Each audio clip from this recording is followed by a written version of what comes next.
Olá, pessoal, tudo bem? Bom, hoje a gente vai estudar a dilatação dos líquidos. Até então, a gente tinha estudado dilatação, só que dilatação dos sólidos, e nós vimos que conforme eu aumento a temperatura de um determinado objeto, ele aumenta as suas dimensões. Se, se o tamanho dele, o comprimento dele, fosse predominante, o aumento do comprimento dele fosse predominante em relação às outras dimensões, então eu estudo a dilatação linear. Agora, se caso for predominante o comprimento e a largura, o tipo de dilatação é superficial. No entanto, se as três dimensões do corpo, comprimento, largura e altura, for predominante, ou seja, aumentar bem conforme eu aumento a temperatura, então a dilatação é volumétrica. No caso da dilatação dos líquidos, quando eu aqueço um líquido, ele também aumenta de tamanho, e quando eu diminuo a temperatura de um líquido, ele também diminui a sua quantidade, ok? A diferença é que a gente não estuda nem dilatação linear, nem superficial quando a gente fala sobre dilatação dos líquidos. A gente estuda somente a dilatação volumétrica. Por qual motivo? Quando eu vou aquecer um líquido, eu preciso colocar ele dentro de um recipiente. Porque se eu colocar ele diretamente no fogo, ou o fogo apaga, ou o fogo fica mais intenso. E aí deixa de fazer importância, a gente deixa de estudar a dilatação, porque é impossível estudar somente jogando o líquido em cima do fogo. A gente precisa colocar esse líquido dentro de um recipiente. Ok? Então, quando eu coloco um líquido dentro de um recipiente, você pode observar, por exemplo, um copo com água.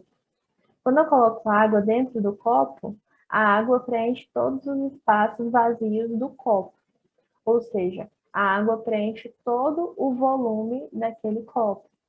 Então, por conta disso que a gente estuda a dilatação volumétrica, porque a gente precisa colocar o líquido dentro de um recipiente, e quando a gente coloca ele dentro do recipiente, ele preenche todo o volume daquele recipiente, ok? Então, por isso que a gente estuda a dilatação volumétrica. Se a gente estuda a dilatação volumétrica, a fórmula para se calcular isso é exatamente aquela que a gente estava estudando em dilatação volumétrica dos sólidos, em que eu tinha que a dilatação do volume nada mais é do que o volume inicial vezes o coeficiente de dilatação volumétrica vezes a variação de temperatura do corpo, ok? E aí, uma coisa que é interessante de se falar é que esse coeficiente de dilatação volumétrica para os líquidos tem geralmente o valor é maior. O coeficiente de dilatação volumétrica para o líquido é maior do que o coeficiente de dilatação volumétrica dos sólidos. E por isso significa que o líquido ele aumenta de quantidade mais do que quando comparada com os sólidos. Ele aumenta mais quando sujeito à mesma variação de temperatura, certo? E aí, se a gente for analisar essa figura que eu trago aqui para vocês, a gente vai entender um pouquinho como que funciona. Porque aqui, né, nesse tipo de dilatação, a gente tem um recipiente com líquido. Se eu tenho um recipiente com líquido, então eu vou estar estudando não somente a dilatação dos líquidos, mas também a dilatação do recipiente, para conseguir, assim, entender o que é proposto aqui para a aula de hoje, que é a dilatação do líquido, ok? Olha só, inicialmente eu tenho um objeto com um volume inicial, eu tenho um recipiente, um copo, por exemplo.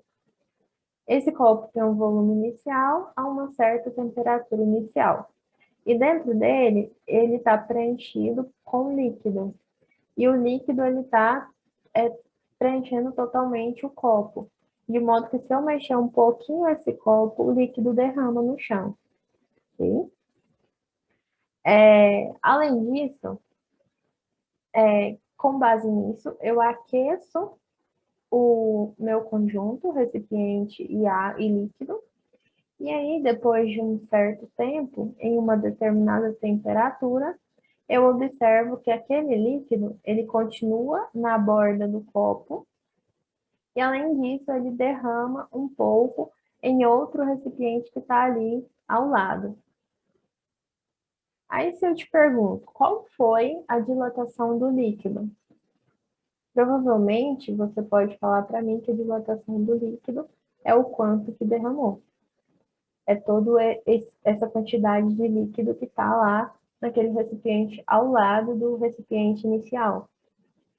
Mas eu te digo que isso aqui não é a dilatação do líquido. Isso aqui é somente a dilatação aparente. É o que aparenta ser. É o que aparentemente dilatou. Ok?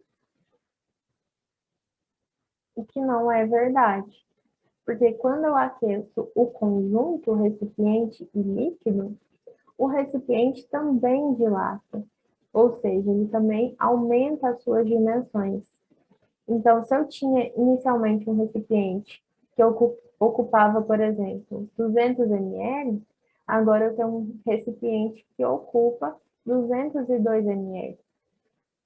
E se o líquido ele está até o topo, significa que ele, ele aumentou de tamanho também. Ou seja, ele aumentou 2 ml a mais. Então, o que derramou é parte do que foi dilatado. Na verdade, a dilatação do líquido nada mais é do que a soma da dilatação aparente mais a dilatação do recipiente. E aqui nesse exemplo que eu dei para vocês com números, seria os 2 ml a mais. Porque se o líquido continua no topo e o recipiente aumentou, se eu aumentasse de tamanho o recipiente e o líquido não tivesse dilatado, ele estaria mais numa camada mais abaixo, num nível mais abaixo. No entanto, ele continua lá no topo. O recipiente continua extremamente cheio. Então, significa que o líquido ele dilatou juntamente com o recipiente e ele dilatou exatamente o tanto que o recipiente dilatou, os 2 ml a mais. Então, se eu te perguntar qual que é a dilatação real do líquido, você vai somar para mim o quanto que o recipiente dilatou, ou seja, nesse caso, os 2 ml, mais o quanto da dilatação aparente, o quanto derramou. Vamos supor que aqui é 1 ml, então mais 1 ml, ou seja, qual que é a dilatação real do líquido? 3 ml. Ok? É basicamente essa a teoria. Não esqueça, se eu preciso estudar a dilatação do líquido, eu preciso colocar ele em um recipiente. Se eu coloco ele no recipiente e coloco o conjunto no fogo ou no congelador, por exemplo, eles vão dilatar tanto o recipiente quanto o líquido. E aí eu preciso considerar o quanto que o recipiente dilatou para eu saber o quanto que foi a dilatação real do líquido, ok? Vamos fazer um exercício para a gente fixar isso melhor. Olha só, um recipiente de vidro está completamente cheio com 400 centímetros cúbicos de mercúrio a 20 graus Celsius. Aquece-se o conjunto até 35 graus Celsius. Dados: o coeficiente de dilatação volumétrica do mercúrio é 18 vezes 10 a menos 5 graus Celsius menos 1. E o coeficiente de dilatação volumétrica do vidro é 3 vezes 10 a menos 5 graus Celsius menos 1. Calcular, letra A dilatação do recipiente. Olha, o recipiente é feito de vidro e esse recipiente ele tem um volume capaz de poder armazenar o líquido ali lá dentro. Então, se ele tem um volume, ele tem uma capacidade para armazenar, então a gente está falando sobre dilatação volumétrica. E para a gente calcular a dilatação volumétrica, a gente usa aquela fórmula que a gente já conhece, essa aqui. Então, se eu quero saber a dilatação do recipiente, eu quero saber o meu ΔV. O volume inicial equivale a 400 centímetros cúbicos. O coeficiente de dilatação é do vidro, que equivale a 3 vezes 10 a menos 5. E a variação da temperatura vai de 35 menos 20, que equivale a 15 graus Celsius. Ok? Aqui, para eu descobrir esse valor, determinar esse valor, basta multiplicar os números, ou seja, basta multiplicar 400 vezes 3 vezes 15, que dá 18.000. 18.000. E aí, aqui, eu seguro a minha potência, certo? Essa potência, ela me diz o seguinte, diz que eu vou andar com a vírgula do número 5 casas para trás. Então, a vírgula do 18.000 está no final. Tá aqui. Se eu vou andar 5 casas para trás, então eu ando 1, 2, 3, 4, 5. A vírgula vai parar aqui. Então, a resposta nada mais é do que 0,18 centímetros cúbicos. Então, isso é o quanto dilatou. E aí eu já respondi o exercício. Quanto que dilatou? 0,18 centímetros cúbicos. Aí, só para vocês entenderem, que olha só, o volume anterior era 400 centímetros cúbicos. Se ele dilatou 0,18 centímetros cúbicos, significa que agora o novo volume do recipiente é 400 mais o 0,18, que é o quanto dilatou, já que aumentou de temperatura. Então, no caso, o novo volume é 400,18 centímetros cúbicos. Ok? Então, ele consegue armazenar mais líquido do que anteriormente. Agora, em relação à letra B, a letra B pergunta o seguinte: a dilatação real do mercúrio. A dilatação real é aquela que realmente acontece. E para eu calcular ela, basta eu utilizar a fórmula da dilatação volumétrica. Então, olha só. O volume inicial vezes o coeficiente de dilatação vezes a variação da temperatura. Olha, o mercúrio, ou seja, o líquido, ele está preenchendo todo o volume do recipiente de vidro. Então, o volume do mercúrio é exatamente igual ao volume do recipiente. E lá no exercício diz que é 400. O coeficiente de dilatação volumétrica é diferente. Olha, observa que ele é um valor maior do que do vidro. Isso justifica o que eu falei anteriormente. O líquido, ele geralmente, ele dilata mais do que o recipiente, do que um sólido. Isso porque o coeficiente de dilatação volumétrica são valores maiores, ok? Então, esse valor equivale a 18 vezes 10 a menos 5. E a variação de temperatura é 15. Ok? Para calcular isso, basta multiplicar os números. Então, vou multiplicar 400 vezes 18 vezes 15, que dá 108.000. Mas aí tem a potência que eu vou escrever lá na frente. Não posso deixar o exercício assim, tenho que desenvolver a potência. A potência me diz que eu vou andar 5 casas para trás com a vírgula. Então, ΔV, 108.000. A vírgula dele está no final. Ando 1, 2, 3, 4, 5. Então, a resposta aqui é 1,08 centímetros cúbicos. Então, olha só, anteriormente, o líquido, o mercúrio, ele estava ocupando um volume de 400 centímetros cúbicos. Agora, ele dilatou. E ele dilatou 1,08 centímetros cúbicos. Então, olha só, o novo volume, só para você entender melhor. O novo volume nada mais é do que 400 mais 1,08. Esse valor aqui nada mais é do que 401,08 centímetros cúbicos. Aí, com isso, a gente já consegue entender a letra C.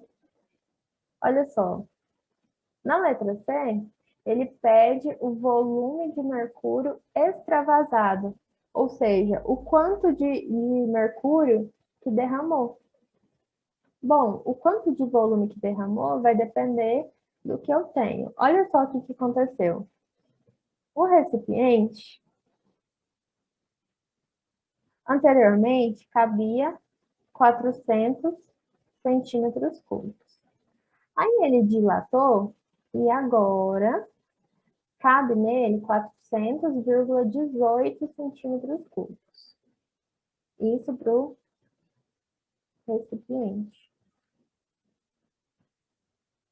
Agora, para o líquido, para o mercúrio. O que está acontecendo? Olha, o mercúrio antes cabia ele tinha um volume de 400 centímetros cúbicos, porque ele preenchia todo o recipiente. O recipiente estava tão cheio de mercúrio que qualquer mexidinha nesse recipiente podia derramar o mercúrio. Então, tem mercúrio até a boca do recipiente, está lotado. Só que aí, com o aquecimento, esse recipiente, ele dilatou 1,08 centímetros cúbicos.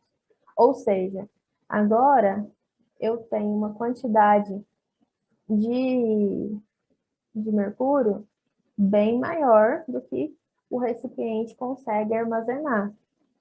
Então, se o recipiente consegue armazenar somente 400,18 centímetros cúbicos, o restante, ou seja, o quanto que tem a mais de líquido vai derramar. E aí, para saber o quanto que tem a mais, basta fazer uma conta básica, basta subtrair. Então, para eu saber o quanto que derramou, basta fazer 401,08 menos 400,18. Quando eu faço essa continha, me dá uma resposta de 0,9 centímetros cúbicos, que é o que o exercício me pediu. O quanto de mercúrio extravasado, ou seja, quanto que derramou?